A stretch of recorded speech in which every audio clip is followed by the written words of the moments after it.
Azərbaycan və musiqi ifadələrini yanaşı qoyanda bir-birinə çox tam-tamına, yəni yaxın şəkildə oturur həmin ifadələr. Azərbaycan musiqisini dünəndən nəzər salanda ilk növbədə ağlımıza folklor düşür, xalq mahnıları düşür. Xalq mahnılarının yaranması eyni zamanda Azərbaycan musiqisinin ən aktual, yüksək inkişaf mərhələsi keçdiyi dönəm sayılan Sovet dövrü arasında əlaqə dedikdə xalq mahnıları Sovet musiqisinə, Azərbaycan Sovet musiqisinə hansı dərəcədə təsirlər göstərib? Bu təsirlərin əsas dəyəri, ölçüsü nədən ibarət oldu? Niyə məhz Sovet dövrü? Niyə həmin dövr Azərbaycan musiqisinin yüksəliş dövrü oldu? Çünki adətən deyirlər ki, Azərbaycan Sovet təsirində yaşadı. Çox istər mədəni cəhətdən, istər ədəbi cəhətdən, yaxud digər formalarda təsir dairəsində idi. Amma baxmayaraq ki, bugünlə müqayisə eləyəndə inkişaf göz önündədir. Yəni o dövrün inkişafı hansı səviyyədədir, bugünün inkişafı hansı səviyyədədir? Bununla bağlı danışmaq istəyirəm. Bir balaca əvvələ qayıdıb desək ki, Azərbaycanın 20-ci əsr musiqisi, 20-ci əsrdən formalaşmağa başlayan şərq və qərb sintezi üzərində formalaşmağa başlayan musiqi ümumi şərq çərçivəsində götürəcək çox fərqlənirdi. Qonşu ölkələrin musiqisindən çox fərqlənirdi və belə deyək, bizim həmin dövrdə daha Üzeyir Hacıbəyovun adını çəksək, onun yaratdığı operalar və digər əsərlər nə qədər şərq musiqisini özündə ehtiva edirdisə, həm də qərb musiqisinə o qədər açıq idi. Üzeyir Hacıbəyovun Leyli və Məcnun, Əsli və Kərəm operaları muğam əsasında, təsniflər əsasında, xalq mahnıları əsasında yaranmışdısa da, burada qərb musiqisində böyük təsiri var. Üzeyir Hacıbəyovla yanaşı həmçinin Müslüm Maqomayev, daha sonralar Səid Rüstəmovun əsərləri və digər bəstəkarlarımızın, yəni ilk belə deyək, xalq mahnılarından bəhrələnən bəstəkarlarımızı götürəndə, məsələn, onların yaradıcılığının böyük bir qismi Sovetlərin qurulmasından sonra başlamışdı. Ümumiyyətlə, ölkəmizin Sovetlərin tərkibinə keçməsindən sonra ümumilikdə incəsənətdə, o cümlədən də musiqidə böyük bir mərhələ adlamasının, bir intibah yaşamasının şübhəsiz ki, təhsillə birbaşa əlaqəsi var. Təhsilin keyfiyyəti, ictimai, siyasi mühitin hər nə qədər keşməkeşli olsa da, belə deyək, həmrəylik nəticəsində, həmrəylik zəminində formalaşması bu həm incəsənətin, həm ictimai mədəni əlaqələrin qurulmasına çox böyük təsir olmuşdu. Bu baxımdan da xalq mahnılarından, yəni qayıtsaq, xalq mahnıları əlbəttə həmin dövrlərdə təqribən 50-ci illərin sonuna qədər Azərbaycan musiqisinin təməlini təşkil edir, zəminini təşkil edir. Şübhəsiz ki, hal-hazırda da belədir. Amma o mövzuya indi yəqin ki, vurğulayacağıq.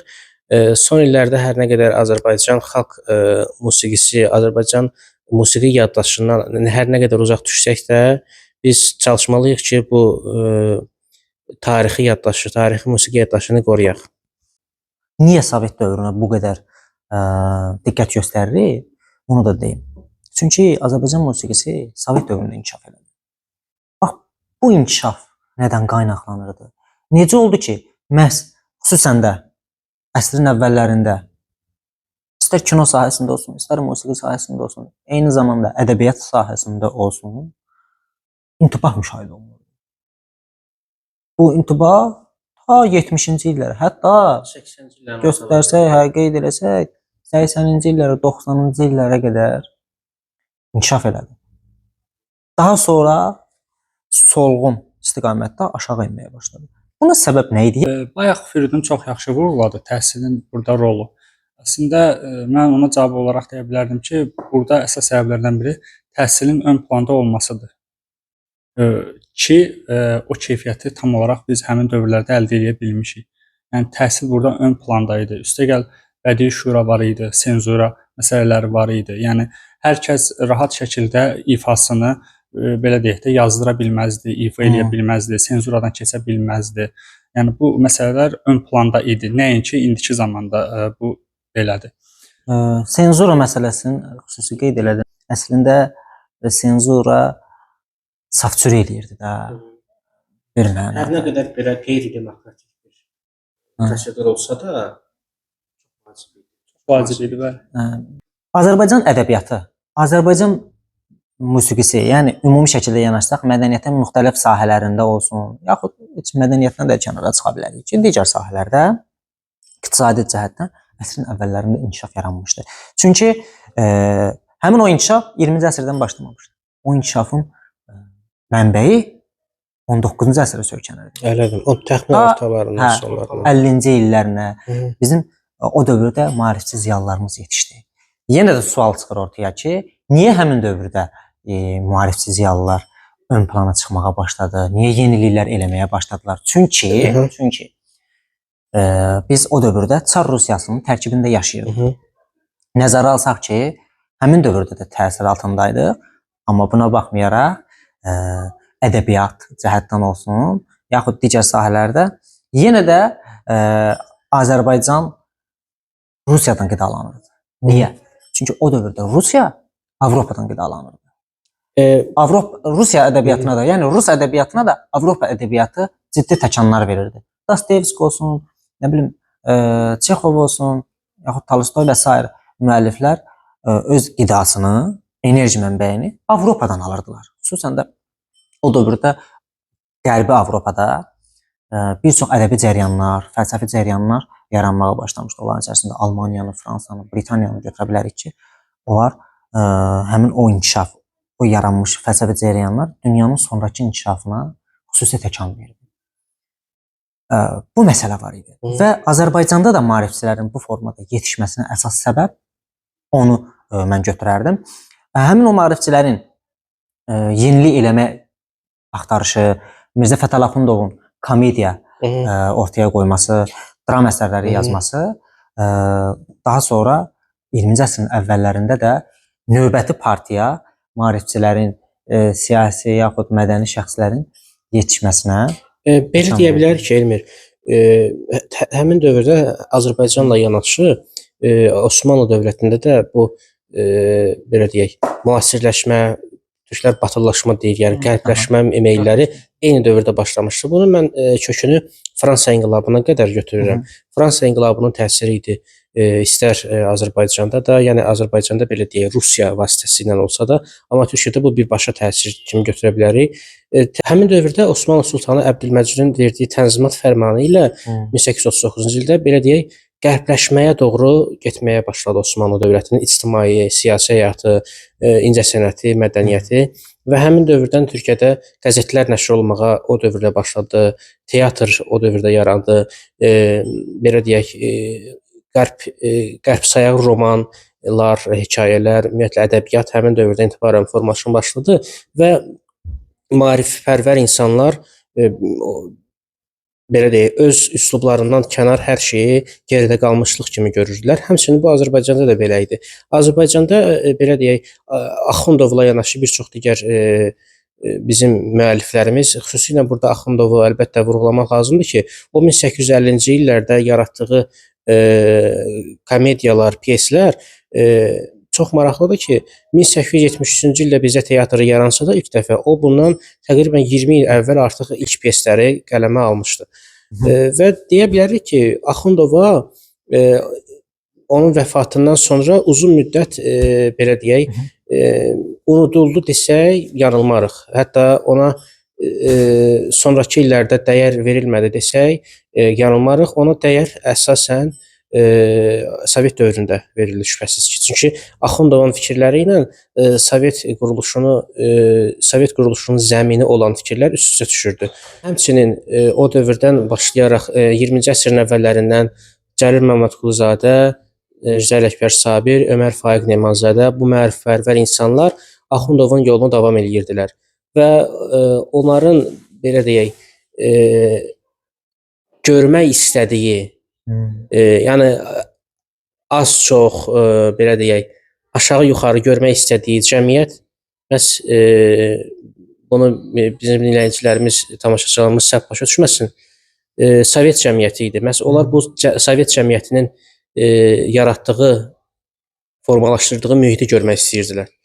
Və bu baxımdan da ədəbiyyat da, incəsənət də, musiqi anlayışları da üstə düşürdü Sovet dövründə formalaşan incəsənətlə. Deməli 20-ci əsrdən başlayaraq Azərbaycanda bir çox bəstəkarlar yetişdi. Təbii ki, həmin bəstəkarların başında Üzeyir Hacıbəyli gəlirdi. Daha sonra Müslüm Maqamayev, Asəf Asəf Zeynallı və s. Səid Rüstəmov. Bunlar 50-ci ildə onların yaratdığı əsərlər. 50-ci illərə qədər. Belə 50-ci deyə bilər illərdə ki, 50-ci illərə qədər olan musiqimiz məhz bu adlarını çəkdiyimiz bəstəkarların yaradıcılığı hesabına zənginləşmişdi. Onların yaradıcılığı əsas zəmini idi musiqimizin. Təqribən 40-cı illərin sonundan 50-ci illərdən başlayaraq Azərbaycanda artıq yeni bir mərhələ başladı Azərbaycan musiqisində. Şübhəsiz ki, 40-cı ildə əgər biz estrada musiqisindən də artıq danışmağa başlasaq, 40-cı ildə məhz dövlət cazı yaranmışdı. Tofiq Quliyev və Niyazinin başçılığında. Çox maraqlıdır ki, Tofiq Quliyev estrada bəstəkarı olsa da, Niyazi bildiyimiz kimi simfonik üslubda yaratmış sənətkarımızdır, dirijor və onların birlikdə rəhbərliyində Azərbaycan cazı, dövlət cazı yaranmışdı və çox maraqlıdır ki, elə Azərbaycan cazının yaradıcısında bu şübhəsiz ki, Tofiq Quliyev olaraq vurğulayırıq. Amma bir məsələ həmin dövrdə artıq 41-ci ildən etibarən 2-ci Dünya müharibəsinin başlaması nəticəsində Azərbaycan bu yeni mərhələ elə bir qədər ləngidi, bir qədər yubandı. Çünki həmin dövrdə dövlət cazı hərbçilər qarşısında çıxış eləməyə başladığı üçün o öz əsas məqsədindən çox yayılmışdı, itirmişdi. O baxımdan yenə də həm xalq musiqisində, həm estradada 50-ci illərin başlanğıcından etibarən, yəni müharibənin sonundan etibarən yeni mərhələnin başladığını bildirməliyik. Deməli 50-ci illərdən başlayaraq Azərbaycan musiqisində iki qol formalaşmağa başladı ki, bu qollardan biri estrada musiqisi idi, digəri xalq musiqisi əsasında formalaşan mahnılar. Estrada musiqisi haqqında fikirlərini eşidək. Belə deyək, estrada musiqisi dediyim kimi, bayaq da vurğuladığım kimi 40-cı ildə dövlət cazının yaranması ilə başlasa da, dediyim kimi müharibə buna mane olmuşdu.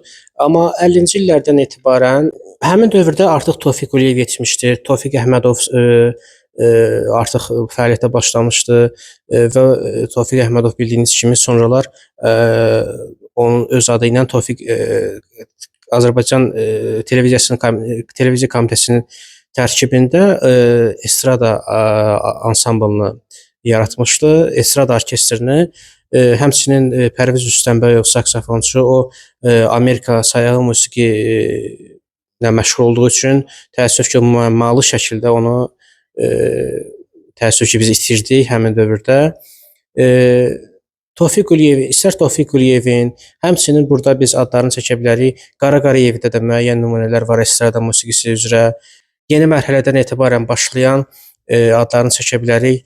Emin Sabitoğlu, Oqtay Kazımi, daha sonralar Elza İbrahimova, Vaqif Mustafazadə, Rafiq Babayev 50-ci illərin sonundan 60-cı illərdən başlayaraq estrada musiqimizi öz zəngin əsərləri ilə böyük töhfələr vermişdilər. Belə deyək ki, onların hərəsinə məxsus, özünə məxsus bir üslubu var idi. Bir-birindən keçilən, bir-birindən zəngin, əlvan mahnılar, əsərlər yaratmışdılar. Bu baxımdan onlar arasında xüsusilə Vaqif Mustafazadənin adını çəkməliyik ki, 40-cı ildə yaranan dövlət cazı ilə yaranan Azərbaycan caz musiqisini o özünə məxsus şəkildə yeni nəfəs gətirmişdi Azərbaycan caz musiqisinə. Burada bir məqamı vurğulamaq lazımdır ki, adətən Azərbaycanda muğam və cazı sintez edən sənətkar kimi Vaqif Mustafazadənin adı çəkilir. Əslində, yenə də qeyd etdiyimiz kimi, bu ilk dəfə Tofiq Quliyevin əsərlərində biz bu nümunəni artıq görürdük. Və sadəcə Vaqif Mustafazadə buna özünə məxsus bir çalar qataraq ona yeni nəfəs gətirmişdi. Maraqlıdır. Vaqif Mustafazadənin özünün təsirləndiyi Azərbaycan bəstəkarlarını deyim, yaxud musiqiçiləri başqa kimləri göstərə bilərik bunların içərisində? Vaqif Mustafazadə xüsusilə belə deyək, onun yaradıcılığında ən əsası Amerika musiqisi, caz və muğam şübhəsiz ki, əsas iki qolu idi onun təsirləndiyi. Amma konkret Azərbaycan bəstəkarlarının adlarını çəksək, hansı ki Vaqif təsirlənib, şübhəsiz ki, yenə Tofiq Quliyevin adını çəkə bilərik. Tofiq Quliyevlə onun çox yaxın dostluğu var idi. Aralarındakı böyük yaş fərqinə baxmayaraq çox yaxın idi onlar. Hətta belə deyə bilərik ki, Tofiq Quliyev verilişlərin birində 1977-ci ildə onun 60 illik yubileyində vurğulamışdı ki, mən ona sual verilir ki, siz Azərbaycan estrada musiqisinin gələcəyini kimdə görürsünüz? O Vaqif Mustafazadənin, Rafiq Babayevin və bir də Tofiq Əhmədovun adını çəkmişdi. Və çox taleyin ironiyasıdır ki, 77-ci ildə bu veriliş çəkiləndən 2 il sonra 79-cu ildə Vaqif Mustafazadə rəhmətə getdi, 82-ci ildə Tofiq Əhmədov və 94-cü ildə Rafiq Babayev o məlum qatar faciəsində, terror hadisəsində dünyasını dəyişdi. Tofiq Quliyev bu estradamızın gələcəyini gördüyü bu şəxslərin hər birinin vəfatına şahid oldu. Azərbaycan xalq mahnıları əsasında formalaşan yeni Azərbaycan musiqisi haqqında nə danışa bilərsən? Ümumiyyətcə ilk öncə onu deyim ki, niyə biz xalq mahnısı deyirik? Dildən dilə, ağızdan ağıza bizim dövrümüzə gəlib çatıb biz eşitmişik, amma əslində onun da müəllifi, bəstəkarı mövcuddur. Sadəcə bu haqda məlumat yoxdur, dolğun məlumat yoxdur. Onlar da nədən yaranır əsasən? Bayatılar və s. Yəqin ki, sizdə də olub ki, nənələrinizdən, babalarınızdan onların məsələn xüsusi bayatıları olub, onların yaratdığı. Şəxsən məsələn mənim nənəmin olub bir neçə bayatısı ki, hansı ki günümüzdə də biz ailəcə bir yerə yığışanda, toplaşanda onları yada salırıq. Bu cür bayatılar nəticəsində və zamanında bəstəkarlarımızın o mahnıları, bayatıları nota köçürülməsi nəticəsində günümüzdə xalq mahnıları formalaşmışdır. Və sırf o istiqamətdə mən 3 bəstəkarın adını çəkmək istəyirəm ki, bu Səid Rüstəmov, Cahangir Cahangirov və Süleyman Ələsgərov olub ki, sırf o 3 üslubda 3 nəfər bu üslubu seçərək daha bizim musiqiyə daha da zənginlik qatmışdılar. Və bu da Səid Rüstəmovdan 50-ci illərdən başlamışdı. Daha sonra Cahangir Cahangirovun, Süleyman Ələsgərov da bu prosesi davam elətdirmişdi. O həmçinin daha çox simfonik janrda yazan Fikrət Əmirovun da çox maraqlı nümunələri var.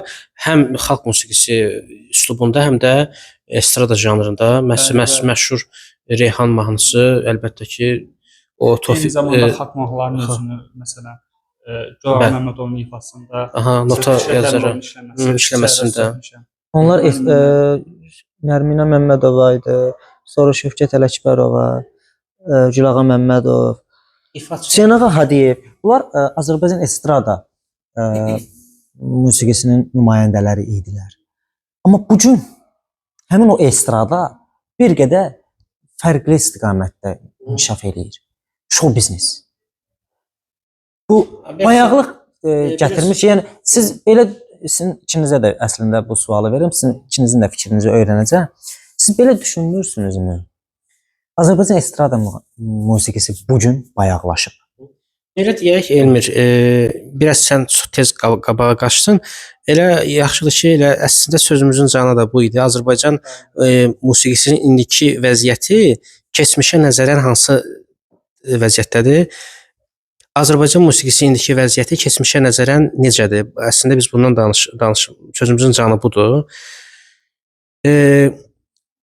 Hansı ki bu adlarını çəkdiyimiz bəstəkarlar istər estrada janrında yazanlar olsun, istər simfonik musiqi, akademik musiqi, istər xalq musiqisi əsasında yaratmış bəstəkarlarımız olsun, bəstəkarlarımız, həmçinin ifaçılarımız, müğənnilərimiz adlarını çəkdik. Bu sənətkarların yaradıcılığı deyək ki 85-90-cı illərə qədər olan yaradıcılığı şübhəsiz ki Azərbaycan musiqisinin incəsənətinin qızıl dövrü idi. 90-cı ildən etibarən, 85-90-cı ildən etibarən şübhəsiz ki, bir çox amil nəticəsində Azərbaycanın bütöv incəsənəti ilə yanaşı musiqi də böyük bir artıq deqradasiya mərhələsinə başladı, eniş mərhələsinə başladı. Burada şübhəsiz ki, Qarabağ müharibəsinin rolu böyükdür. Bu müharibə fonunda iqtisadi tənəzzülün rolu böyükdür. Ümumiyyətlə isə SSR-nin çöküşü nəticəsində SSR-nin çöküşü nəticəsində Pərakəndəlik yarandı. pərakəndəlik yaranması və yeni bir müstəqil dövlətin formalaşması və yeni bir müstəqilliyə qədəm qoyduğumuz dövrdə sən dediyim kimi pərakəndəlik, çaxnaşma, ixtişaşlar insanlar artıq belə deyək ki, incəsənətlə, musiqi ilə maraqlanmağı artıq arxa plana atmışdılar. Təkcə sıravi vətəndaşlar yox, musiqiçilər də, bəstəkarlar özləri də və həmin dövrdə artıq Sovet dövründə olduğu kimi onlar rahat şəkildə incəsənətlə, yaradıcılıqla məşğul ola bilmirdilər. Onlara artıq iqtisadi, maddi qayğılar bürümüşdü və bu baxımdan da bir çox sənətkarlarımız başqa ölkələrə üz tutub orada fəaliyyət göstərməyə, orada işləməyə məcbur qalmışlar. Bu adlar arasında Emin Sabitoğlunu, Lütfər İmanovu, ondan sonra Rauf Hacıgəcəlovu, o bir müddət Misirə getmişdi. Digər adlarını çəkdiyimiz Emin Sabitoğlu, Lütfər İmanovu Türkiyəyə getmişdi. Ondan sonra Qaya qrupunun rəhbəri, bədii rəhbəri Teymur Mirzəyev İsrailə getdi. Ondan sonra Cəfər Behbudov Ukraynaya getdi. Bir çox sənətkarlarımız var belə. Həmçinin üzr istəyirəm, Qaya qrupundan olan Rauf Babayev, o da Türkiyəyə getmişdi. O bir müddət orada uşaqlarla işləyirdi. Əlbəttə bu sənətkarları vətəndən didərgin salan şübhəsiz ki, iqtisadi problemlər idi. Ona görə də orada artıq fəaliyyət göstərirdilər və bu Azərbaycanda bu belə deyək qaymaq sənətkarlarımızın itirməyimiz, yəni belə deyək də əldən çıxarmağımız artıq musiqimizə çöküşünü böyük səbəblərindən, amillərindən biri idi. Və həmin dövrdən artıq yeni bəstəkarlar, yeni yaranan müğənnilər bu sənətkarların, bu ifaçıların, bu müğənnilərin yerini təəssüf ki, doldura bilmədi. Burada bir dənə maraqlı sual mənim beynimdə yarandı. Demək ki, nə qədər musiqiçilərimiz, sənətkar insanlarımız xaricə köçdülər. Onu qeyd edeyim ki, bu ədəbiyyatda da belə idi. Əlbəttə, əlbəttə. Amma ümumən dünyaya nəzər salsa, çətin dövrlər həmişə böyük insanlar yetişdirir. İkinci Dünya müharibəsindən sonra böhran yaranmışdı. İnsanların daxili aləmləri dekadentizmə uğramışdı. Bizdə də elə bir hadisə baş vermişdi. Sovet dağıldı, bayaq vurğuladım. Pərakəndəlik yaranmışdı. Amma o pərakəndəliyin ardınca biz müstəqil dövlət yaratmışdıq. Yəni müstəqil dövlətdə yaşayırdıq. Baxmayaraq ki, müharibə şəraitində idi. Bu da təbii ki, mənfi təsir göstərir. Bəs bu mənfiliklər niyə insanları daha da yaradıcı olmağa çağırmadı? Niyə bu bədbinlik, bu böhran yeni əsərlər ortaya çıxartmadı? Çünki biz müharibə şəraitində olsaq da, torpaqlarımızın bir hissəsi işğal olunsa da, amma müstəqil dövlətdə yaşayırdıq. Yaradıcı insanlar, yəni gənc nəsil var idi. Amma buna baxmayaraq çox az sayda oldu ki, mədəniyyət insanları, sənətkar, yaradıcı insanlar ərsəyə gəldilər, yeni nəsə ortaya qoydular. Bunun səbəbi nə idi? Amma bəs dünyaya dediyim kimi, yenə təkrar deyirəm, nəzər salanda müharibədən sonra böyük yaradıcı şəxslər yetişdi. Bu niyə bizim ölkə üçün keçərli olmadı? Tural, danışmaq istəyirsən bu var? Bayaq da qeyd etdiyim kimi, yaradıcı insanlarda artıq o yaradıcı amaldan ziyadə artıq öz ailələrini dolandırmaq problemi baş qaldırmışdı. Çünki onların yaradıcılığından əlavə çünki onların yaradıcılıq müstəvisini itirmişdilər. O dövrdə artıq belə deyək, teatrlar fəaliyyətini dayandırmışdı. Məsələn, bəstəkarlar filmlərə musiqi yaza biləcəkdilərsə, artıq filmlər çəkilməyi dayanmışdı. Belə deyək, qastrol səfərləri dayanmışdı. Belə deyək ki, incəsənət mühiti artıq sarsılmışdı və qeyd etdiyim kimi bəstəkarlarımız, ifaçılarımız öz qazanclarını tapmaq üçün, dolanışığını tapmaq üçün xarici ölkələrə üst tutmuşdular və artıq onları yenə də bunu mütləq vurğulamaq lazımdır ki, onların artıq əsas məqsədi ailələrini, özlərini dolandırmaq idi. təəssüf ki, yaradıcı amaldan uzaq düşmüşdülər. Həmçinin yaradıcı insanlardan, bəstəkarlardan, ifaçılardan əlavə artıq xalqımız da incəsənətdən, musiqidən uzaq düşmüşdü. Belə deyək ki, deyək ki, bəstəkarlarımız, ifaçılarımız nələrsə ərsəyə gətirsələr belə, xalq artıq əhəmiyyət vermirdi, verməyəcəkdi belə bu nümunələrə. İncəsənət xalq dayağını itirdi bir mənada. Elmir, sən sual verdin ki, müstəqillikdən sonra biz bəstəkarlarda, ümumiyyətcə incəsənətdə inkişafı kimlərdə görmüşük? Mən burada 3 nəfərin adını çəkmək istəyirəm. Bu Vaqif Gərayzadə, Cavanşir Quliyev və Faiq Şücəddinovdur ki, onların sırf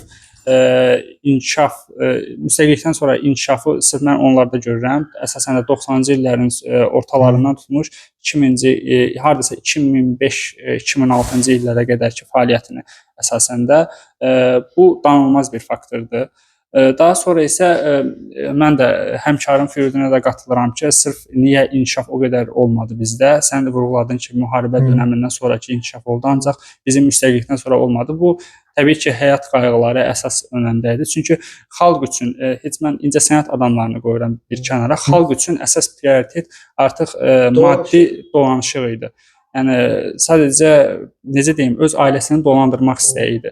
Bu da birbaşa olaraq nəinki sadə sıravi vətəndaş, eyni zamanda bəstəkar olsun, yazıçı olsun, incəsənət nümayəndələri olsun, hamısında özünü göstərir. İndi artıq daha hal-hazırki illərə, təqribən 2010-cu ildən, 2005-2010-cu ildən sonrakı musiqimizin vəziyyətinin niyə belə bərbad səviyyədə olmasını da əslində bu ifadələr açıqlayır ki, o 90-cı illərindən başlayaraq itirdiyimiz bəstəkarlar, ifaçılar nəslinin yerini dolduran sənətkarlarımız təəssüf ki, xalqla bütünləşə bilmədilər. İfaçılar da, bəstəkarlar da, adlarını çəkdiyimiz, indi belə deyək ki, onlar çox çalışdılar. Əsərlər yaratmağa çalışdılar, mahnılar samballı, keyfiyyətli, amma artıq o xalqın tələbi artıq başqa idi.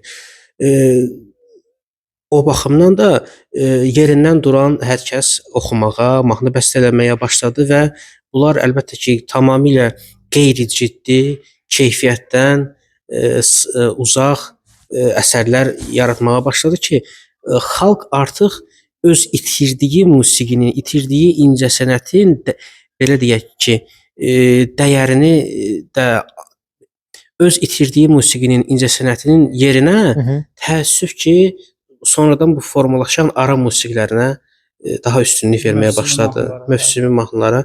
Yəni bunun səbəbini əlbəttə o belə deyək ki, iqtisadi vəziyyətlə, müharibənin çətinliklərindən sonrakı o yeni dövrlə əlaqələndirsək də, burada bütün bunları birləşdirəndə də yenə hansısa səbəblər var ki, bizə tam aydın olmayan, izah eləyə bilmirik əslində ki, Azərbaycan musiqisi, incəsənəti cəmi 10-15 il ərzində niyə belə bir çöküşə, niyə belə bir degradasiyaya uğradı? Qeyd etdiyimiz səbəblər iqtisadi səbəb olsun, yeni dövr mühiti olsun, bəstəkarlar, ifaçılar nəslinin dəyişməsi olsun. Nədənsə bu vəziyyəti tam izah eləyə bilmir. Deməli, mən də öz əlavəmi eləyim qısa şəkildə. Deməli, ən böyük problemimiz məncə Sovetdən ayrılmağımız oldu. Demirəm, mən ona tərəfdar deyiləm ki, Azərbaycan mədəniyyəti Sovet mədəniyyətinin təsiri altındaydı. Onu bu formada ifadə eləmək istəmirəm.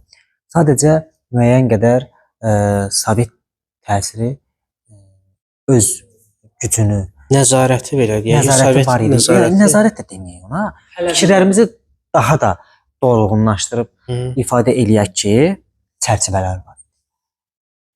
Bəzən deyirlər ki, mədəniyyət yaxud ədəbiyyat çərçivə, sərhəd tanımır. Əslində çərçivə olmalıdır. Bugün senzura yoxdur və ortaya çıxan o qələbəlik, o qarışıq, xaotik durum hamımız üçün aydındır. Müasir dövr Azərbaycan musiqisi hansı durumdadır? Bax, nəzər yetirək. Bugün artıq dünya sürətlə dəyişir. O qədər sürətlə dəyişir ki, heç özümüz də fərqinə varmırıq. ChatGPT yaranıb, süni intellekt. Artıq insanlar orada şeir yazır, roman yazır, Mahnı yazır. hekayə yazır, mahnı bəstələyir. Hətta Süni zəka mahnı oxuyur. fikrini unutma, üzr istəyirəm. Hətta mən deyərdim süni intellektlə yaradılan mahnılar real insanların bəstələdiyi mahnılardan daha uğurlu alınır. Daha dolğundur, daha belə qəlbə könlə yatımlıdır. O cəhətdən deyirəm. Bu necə dəyişə bilər bizim musiqimizi? Yəni dünya musiqisini, istər fərqi yoxdur, yəni dünya musiqisi olsun. Hansı təsirləri sizcə göstərə bilər?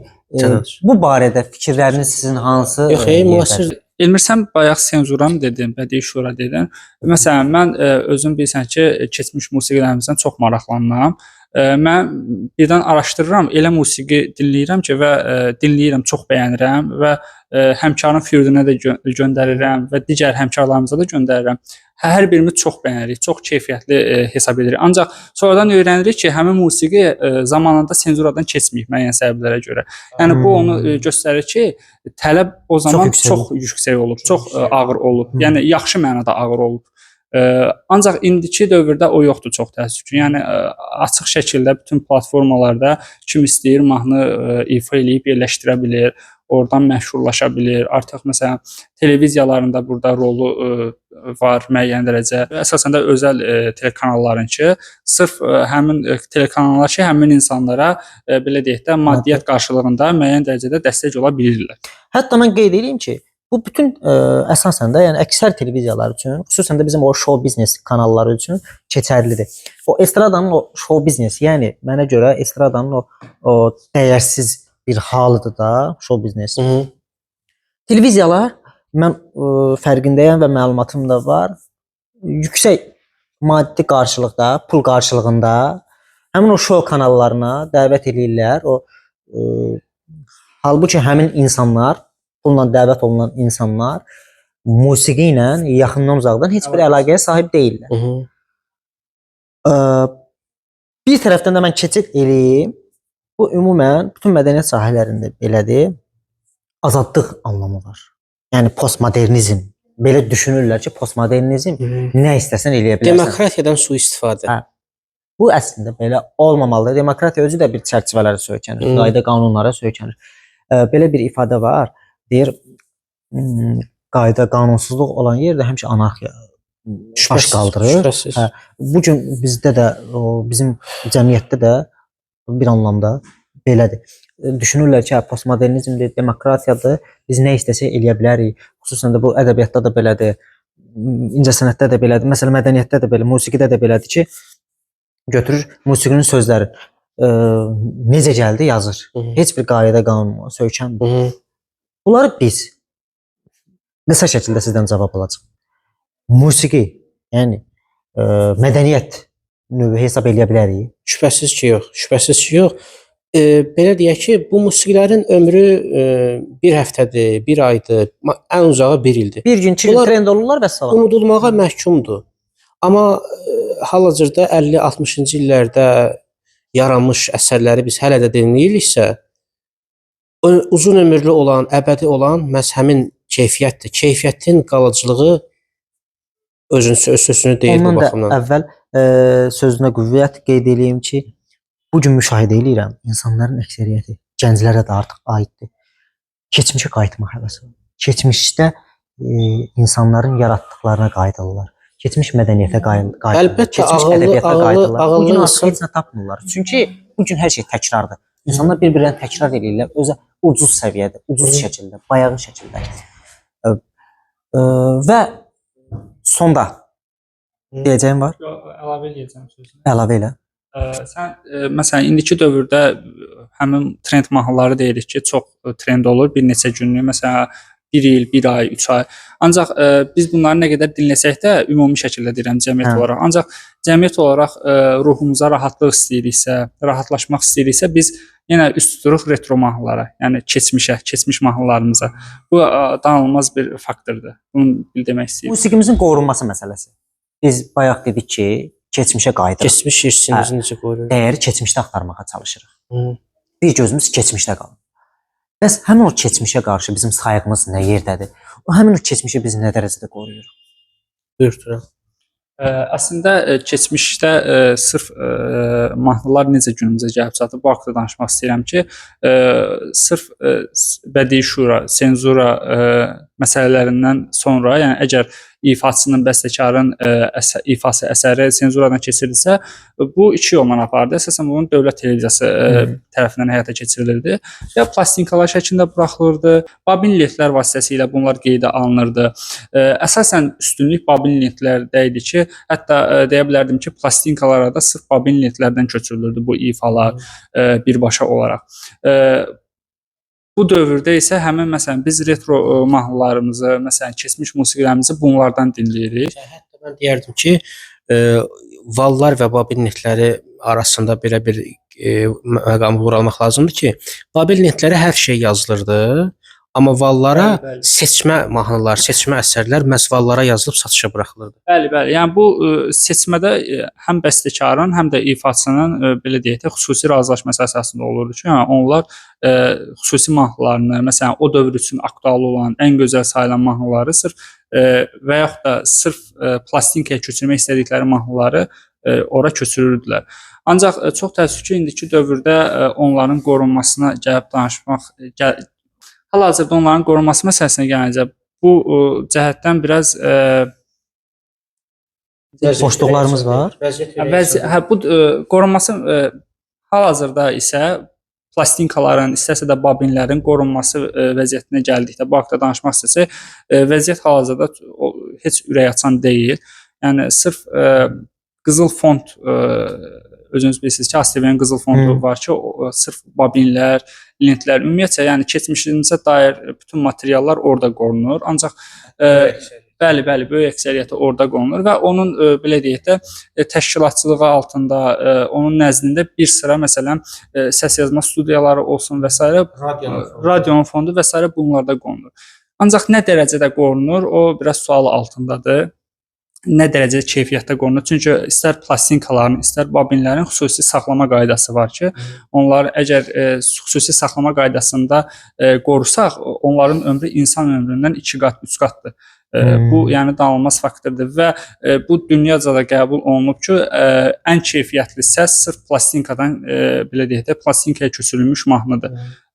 Biz, yəni özünüz də bilərsiniz ki, kosmosa belə qızıl valda mahnılar, ümumi mahnılar köçürülür. Orada bəli Azərbaycan muğamı da yer alır. Bu danılmaz faktordur. Ancaq çox təəssüf ki, mən də sırf bu 5 illik fəaliyyətdə çox studiyalara getmişəm. Səs yazma studiyası olsun, sırf kitabxanalar olsun, fondlar olsun.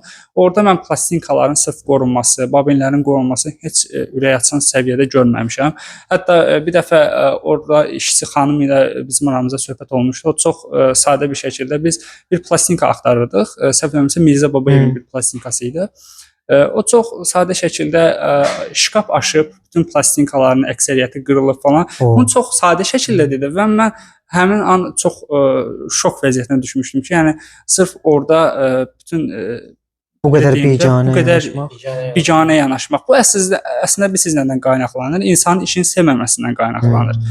Təbii ki, orada işini sevən bir insan olsa, o onu əsla eləyə bilməz. Məsələn, orada bir bəy də var idi ki, hansı ki, onunla da bizim söhbətimiz oldu 1 saata yaxın. O Mirzə Babayevin də özünün çox yaxın dostu olub.